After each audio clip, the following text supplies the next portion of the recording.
ನಮಸ್ಕಾರಗಳು ಸ್ನೇಹಿತರ the media ಚಾನಲ್ನ ಈ ವಿಶೇಷ ಭಾಗಕ್ಕೆ ನಿಮ್ಮೆಲ್ಲರಿಗೂ ಸ್ವಾಗತ. ಫ್ರೆಂಡ್ಸ್, ಇಂದು ನಾವು ನಿಮ್ಮ ಮುಂದೆ ತಂದುಕೊಡುತ್ತಿರುವುದು ಒಂದು ಮಹಿಳೆಯ ಬದುಕಿನ ನಿಜವಾದ ಪತನವಾಗಿದೆ. ಇವರು ಪುನರ್ವಿವಾಹದ ಕನಸನ್ನು ಕಾಣುತ್ತಿರುವ ಪ್ರೊಫೈಲ್ ಆಗಿದೆ. ಓಕೆ, ಬನ್ನಿ ಇವರ ಪರಿಚಯವನ್ನು ನಾವು ನೋಡೋಣ. ಫ್ರೆಂಡ್ಸ್, ಇವರ ವಯಸ್ಸು 35 ವರ್ಷ. ಬೆಂಗಳೂರು ನಗರದಲ್ಲಿ ವಾಸಿಸುತ್ತಿದ್ದಾರೆ. ಶಿಕ್ಷಣದಲ್ಲಿ BA ಮುಗಿಸಿ ಪ್ರಸ್ತುತ ಒಂದು ಖಾಸಗಿ ಶಾಲೆಯಲ್ಲಿ ಶಿಕ್ಷಕಿಯಾಗಿ ಕೆಲಸವನ್ನು ಮಾಡ್ತಿದ್ದಾರೆ ಎಂದು ತಿಳಿಸಲಾಗ್ತಿದೆ. ಬಾಳಿನಲ್ಲಿ ಸಾಫಲ್ಯಕ್ಕಿಂತ ನೋವು ಹೆಚ್ಚನ್ನ ಕಂಡಿದ್ದಾರೆ.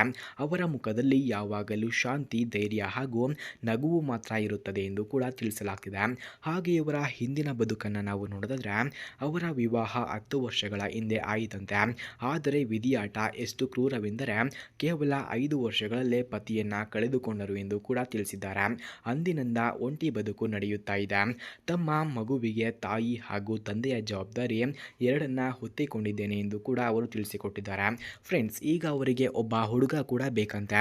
ಯಾರಾದರೂ ಇದ್ದರೆ ಬೇಗ ಕರೆ ಮಾಡಿಕೊಂಡು ಬನ್ನಿ, ನಾನು ಕಾಯುತ್ತಿರುತ್ತೇನೆ ಎಂದು ಕೂಡ ತಿಳಿಸಿದ್ದಾರೆ. ಸ್ನೇಹಿತರ, ಯಾರಿಗಾದರೂ ಈ ಆಂಟಿಯ ಫೋನ್ ನಂಬರ್ ಅಥವಾ ಅಡ್ರೆಸ್ ನಿಮಗೆ ಬೇಕಾಗಿದ್ದರೆ ಮೊದಲು ನಮ್ಮ ಚಾನಲನ್ನು ಸಬ್ಸ್ಕ್ರೈಬ್ ಮಾಡಿಕೊಳ್ಳಿ. ಆ ನಂತರ ಜಾಯಿನ್ ಎಂಬ ಬಟನ್ ಕಾಣಿಸುತ್ತದೆ.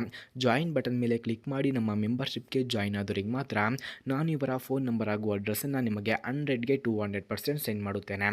ಹಾಗೆ ಸ್ನೇಹಿತರೆ, ಅವರ ಮನದ ಮಾತುಗಳನ್ನು ನಾವು ನೋಡೋದಾದರೆ ಇಂದು ಅವರು ಬಯಸುತ್ತಿರುವುದು ಏನೆಂದರೆ ಒಬ್ಬ ಪ್ರಾಮಾಣಿಕ, ಒಳ್ಳೆಯ ಹೃದಯದ, ಜವಾಬ್ದಾರಿಯುತ ಸಂಗಾತಿಯನ್ನು ಬಯಸುತ್ತಿದ್ದಾರೆ. ಹಣ ಸಂಪತ್ತಿಗಿಂತ, ಹುದ್ದೆಗಿಂತ ಅವರಿಗೆ ಮುಖ್ಯವಾದದ್ದು ಪ್ರಾಮಾಣಿಕತೆ, ಪ್ರೀತಿ ಮತ್ತು ಮನಸ್ಸಿನ ಶಾಂತಿ ಎಂದು ಕೂಡ ತಿಳಿಸಿಕೊಟ್ಟಿದ್ದಾರೆ. ಹಾಗೆ ಸ್ನೇಹಿತರೆ, ಅವರ ಆಸೆಗಳನ್ನು ನಾವು ನೋಡೋದಾದರೆ ಅವರು ಬಾಳನ್ನು ಇನ್ನೊಮ್ಮೆ ಸಂತೋಷದಿಂದ ಕಟ್ಟಿಕೊಳ್ಳಲು ಬಯಸುತ್ತಿದ್ದಾರೆ. ತಮ್ಮ ಮಗುವಿಗೂ ಒಳ್ಳೆಯ ಅಪ್ಪನ ಪ್ರೀತಿ ಸಿಗಬೇಕು ಎಂಬುದು ಅವರ ಹಂಬಲವಾಗಿದೆ. ಹೊಸ ಬದುಕನ್ನು ಕನಸನ್ನು ಕಾಣುತ್ತಿದ್ದರೂ ಅವರು ಹೇಳುವಂತಹ ಮಾತು ಒಂದೇ: ಯಾರಾದರೂ ನನ್ನನ್ನು ನಿಜವಾಗಿಯೂ ಅರ್ಥ ಮಾಡಿಕೊಂಡರೆ ಸಾಕು ಎಂದು ಅವರು ಬಯಸುತ್ತಿದ್ದಾರೆ. ಫ್ರೆಂಡ್ಸ್, ಹಾಗೆ ಇವರ ಗ್ರೇಸ್ಫುಲ್ ಆದ ಮಾತುಗಳನ್ನು ನಾವು ನೋಡೋದಾದರೆ ಬಾಳು ಹೊಡೆದು ಹೋಗಿದ್ದರೂ ಮನಸ್ಸು ಇನ್ನೂ ಪ್ರೀತಿಗೆ ಬಾಗಿಲು ತೆರೆದಿದೆ. ಹೊಸ ಬೆಳಕನ್ನು ಸ್ವಾಗತಿಸಲು ನನ್ನ ಹೃದಯ ಸಿದ್ಧವಾಗಿದೆ. ನನಗೆ ಬೇಕು ಒಂದೇ ಸಂಗಾತಿ, ಹೃದಯದ ನಿಷ್ಠೆ. ಹಾಗೆ ಅವರ ಜೀವನದ ಗುರಿಗಳು ಏನೆಂದರೆ ಮಗುವಿನ ಭವಿಷ್ಯವನ್ನು ಸುಂದರವಾಗಿ ಕಟ್ಟುವುದು, ಒಟ್ಟಿಗೆ ಸೌಹಾರ್ದಯುತ ಜೀವನವನ್ನು ನಡೆಸುವುದು ಮತ್ತು ಒಮ್ಮೆ ಮುರಿದ ಕನಸುಗಳನ್ನು ಮತ್ತೆ ಕಟ್ಟಿಕೊಳ್ಳುವುದು. ಇವೇ ಅವರ ಗುರಿಗಳು ಎಂದು ಕೂಡ ತಿಳಿಸಿಕೊಟ್ಟಿದ್ದಾರೆ. ಅಂತಿಮ ಆಹ್ವಾನ: ಇಂತಹ ಧೈರ್ಯಶಾಲಿ ಮಹಿಳೆಯರ ಬದುಕಿಗೆ ಬೆಂಬಲವಾಗಿ ಪ್ರಾಮಾಣಿಕವಾಗಿ ಮುಂದೆ ಬರಬಲ್ಲವರು ಇದ್ದರೆ ಯಾರಾದರೂ ಇದ್ದರೆ ಬೇಗ ಸಂಪರ್ಕಿಸಿ ಎಂದು ಕೂಡ ಅವರು ಕೇಳಿಕೊಂಡಿದ್ದಾರೆ. ಸ್ನೇಹಿತರ, ಯಾರಿಗಾದರೂ ಈ ಆಂಟಿಯ ಫೋನ್ ನಂಬರ್ ಅಥವಾ ಅಡ್ರೆಸ್ ನಿಮಗೆ ಬೇಕಾಗಿದ್ದರೆ ಮೊದಲು ನಮ್ಮ ಚಾನಲನ್ನು ಸಬ್ಸ್ಕ್ರೈಬ್ ಮಾಡಿಕೊಳ್ಳಿ.